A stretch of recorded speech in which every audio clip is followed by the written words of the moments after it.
Амралтын өдөр дөрмийн дагуу манай хүүхэд өглөө 6 өнгөрөөж сэрнэ. Тэгээд өглөөний цагийг би 7 өнгөрөөгөө ерөнхийдөө бэлдээд өгчдөг.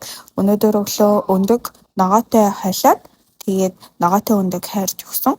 Хажуугаар нь баягал талхан дээр баг зэрэг крем чиз түрхээд өглөө. Дулзаач гэсэн дуртай айддаг.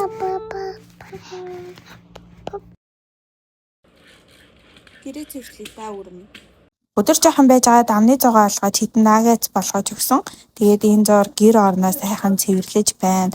Ерөнхийдөө манай нөхрийн ажил хагас бүтэн санд бүтэн байдаг учраас бид 3 жим рүүгээ энэ өдрүүдэд ерөөсөө явж чадахгүй байгаа.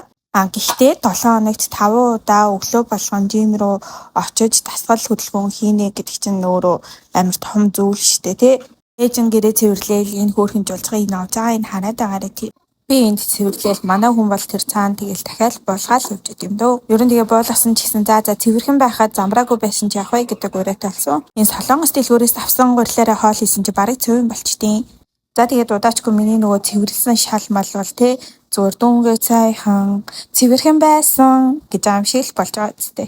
За тэгээд одоо л энэ дээр харагдаж байгаа болохоос бид хоёр ер нь бол 30 минут болгоно мөө мэддэг.